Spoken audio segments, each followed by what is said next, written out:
Hello students, Sociology BA Part 2. Today our topic is New Evolutionism. नव उद्विकासवाद. Okay, New Evolutionism. Okay, परिवर्तन के उद्विकास वादी सिद्धांत के विरुद्ध उठाई गई आपत्तियों से स्पष्ट होता है कि उद्विकास के सिद्धांत में अनेक ऐसे दोष हैं जिनके कारण केवल इसी एक आधार पर सभी तरह के परिवर्तनों को नहीं समझा जा सकता। ओके,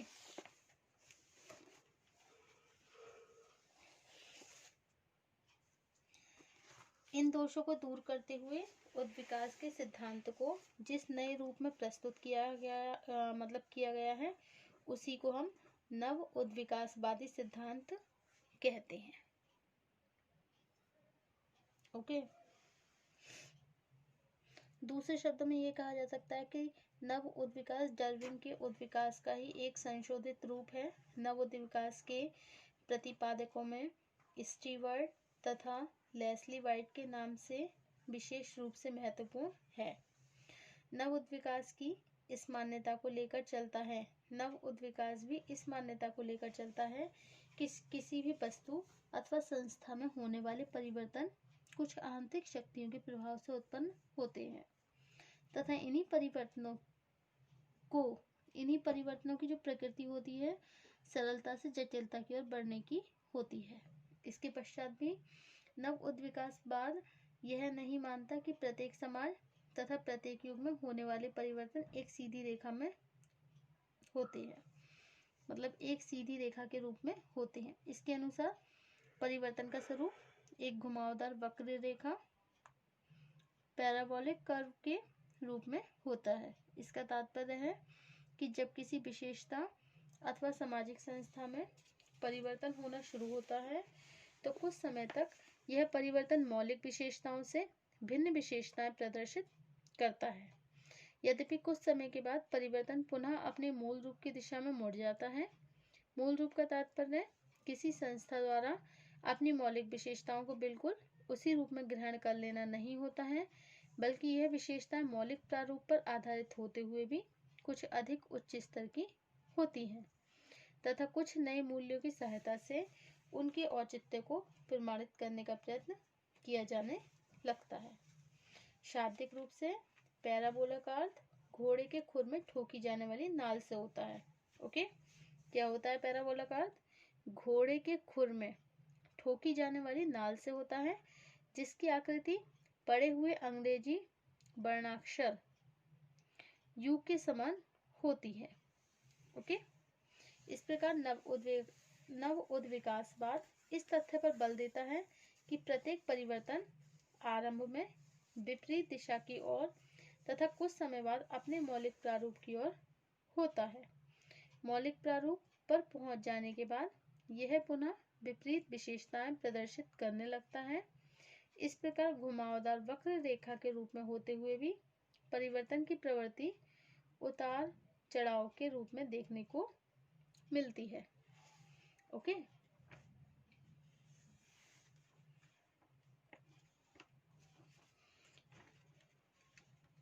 अब नेक्स्ट पॉइंट है आपका उद्विकास एवं नव उद्विकास में अंतर। ओके, नव उद्विकास के उपर्युक्त विवेचन से यह स्पष्ट होता है कि यह सिद्धांत डार्विन और स्पेंसर के उद्विकास का ही संशोधित स्वरूप है। अपनी मान्यताओं में यह उद्विकास से कुछ अर्थों में भिन्न है। नंबर 1, सर्वप्रथम उद्विकास का सिद्धांत यह मानता है कि परिवर्तन एक रेखा के रूप में कुछ निश्चित स्तरों में से गुजरकर होता है। यह स्तर सभी समाजों एवं संस्कृतियों में लगभग समान होते हैं। इसके विपरीत नव उद्विकास की मान्यता यह है कि परिवर्तन एक सीधी रेखा के रूप में न होकर घुमावदार वक्र रेखा के रूप में होता है तथा विभिन्न समाजों अथवा क्षेत्रों में परिवर्तन के स्तर एक दूसरे से भिन्न हो सकते हैं। नेक्स्ट है उद्विकास की मान्यता है कि किसी भी वस्तु अथवा संस्था में होने वाला परिवर्तन कुछ आंतरिक शक्तियों के फलस्वरूप उत्पन्न होता है। दूसरा नव उद्विकासवाद यह स्वीकार करते हैं कि किसी भी परिवर्तन में बाह्य शक्तियों के प्रभाव की पूर्णतः अवहेलना नहीं की जा सकती। इसका तात्पर्य है कि परिवर्तन आंतरिक और बाह्य शक्तियों के पारस्परिक प्रभाव का ही परिणाम होता है। नेक्स्ट पॉइंट है उद्विकास का सिद्धांत प्रत्येक रूप में सामाजिक परिवर्तन की व्याख्या करता है, जबकि नव उद्विकासवाद सांस्कृतिक परिवर्तन के माध्यम से सामाजिक परिवर्तन को स्पष्ट करता है। इसके बाद भी उद्विकास तथा नव उद्विकास इस अर्थ में सामाजिक परिवर्तन को स्पष्ट करता है और एक दूसरे के समान है कि दोनों ही सरलता से जटिलता तथा असमृद्धता से समृद्धता को परिवर्तन का विशेष लक्षण मानते हैं। ओके, अब है नव उद्विकासवाद की समालोचना। नव उद्विकासवाद की यह मान्यता है कि प्रत्येक सामाजिक विशेषता अथवा संस्था का विकास एक घुमावदार वक्र रेखा के रूप में होता है। ठीक नहीं है, उदाहरण के लिए कोई भी व्यक्ति इस बात का दावा नहीं कर सकता कि धर्म में होने वाले परिवर्तन हमें पुनः प्राकृतिक शक्तियों के विश्वास की ओर ले जा रहे हैं अथवा शिक्षा व्यवस्था पुनः गुरुकुल प्रणाली से मिलती जुलती विशेषताओं की ओर लौट रही है। नव उद्विकासवाद के नेक्स्ट है नव उद्विकासवाद के प्रतिपादकों ने संस्कृति तथा सभ्यता को समान अर्थ में प्रयुक्त करने की भूल की है। लेस्ली वाइट ने ऊर्जा पर स्थापित नियंत्रण के आधार पर जिस सांस्कृतिक विकास को स्पष्ट किया उसका वास्तविक संबंध सभ्यता के विकास से है, न कि संस्कृति के विकास से। ऊर्जा पर स्थापित किए जाने वाले नियंत्रण को इतना अधिक महत्व दिया गया कि इसके कारण उद्विकास बात की मौलिक मान्यता बिल्कुल धुंधली पड़ गई। ओके, अब नेक्स्ट पॉइंट है हमारा सामाजिक परिवर्तन का प्रसारवादी सिद्धांत, diffusionist theory of social change. Okay, संस्कृति का विकास परिवर्तन का जो प्रसारवादी सिद्धांत है उद्विकास की आलोचनाओं के फलस्वरूप 20वीं शताब्दी के आरंभ से ही विकसित होना शुरू हो गया। इस सिद्धांत के प्रतिपादक यह नहीं मानते कि संस्कृति का विकास कुछ आंतरिक कारकों के प्रभाव से स्वयं ही अनेक स्तरों के माध्यम से स्पष्ट होता है, बल्कि उन्होंने परिवर्तन को विभिन्न समूहों के पारस्परिक संपर्क तथा सांस्कृतिक विशेषताओं के आदान प्रदान की प्रक्रिया का परिणाम माना है। शाब्दिक रूप से प्रसार का अर्थ होता है फैलना। इसका तात्पर्य है जब किसी स्थान पर आविष्कृत अथवा विकसित सांस्कृतिक तत्व दूसरे स्थानों पर फैलने लगे तो इसी दशा को हम प्रसार के नाम से संबोधित करते हैं। वास्तविकता यह है कि जब विभिन्न मानव समूह एक दूसरे के पास आते हैं तो एक समूह दूसरे की विशेषताओं को ग्रहण कर लेता है और जो उसे अपने लिए अधिक उपयोगी और आवश्यक प्रतीत होती है। प्रसारवाद डिफ्यूनिज्म यह भी स्पष्ट करता है कि किसी समूह में संस्कृति की विभिन्न विशेषताओं का प्रसार क्यों और कैसे होता है। पहले ही स्पष्ट हो चुका है कि संस्कृति में ग्रहणशीलता का गुण होता है।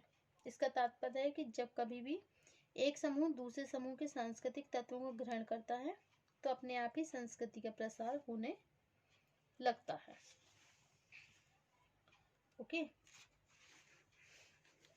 अब नेक्स्ट पॉइंट है आपका ब्रिटिश प्रसारवादी संप्रदाय। इस संप्रदाय के प्रमुख प्रतिपादक इलियट स्मिथ तथा पेरी हैं। स्मिथ एक मानवशास्त्री होने के साथ शरीर रचना शास्त्र के भी विशेषज्ञ थे और एक लंबे समय तक अपने शोध कार्य के लिए वह मिस्र में रहे।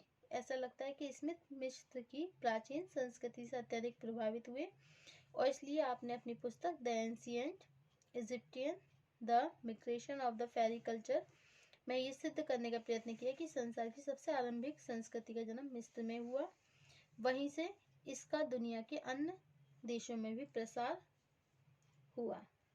ओके, स्मिथ के अनुसार मिस्र की संस्कृति का जन्म ईसा से पूर्व 4000 वर्ष पहले हुआ था। यहीं से संस्कृति के अनेक तत्व भूमध्य सागरीय, इंडोनेशिया, पोलिनेशिया तथा अमेरिका में फैल गए। ओके, अब नेक्स्ट है जर्मन प्रसारवादी संप्रदाय। इसे ऐतिहासिक संप्रदाय भी कहते हैं क्योंकि यह संप्रदाय विभिन्न सांस्कृतिक तत्वों के इतिहास और उनके प्रसार को ज्ञात करने पर बल देता है। इस संप्रदाय के प्रमुख प्रतिपादक श्मिट, ग्रेवनर तथा ई फॉय है।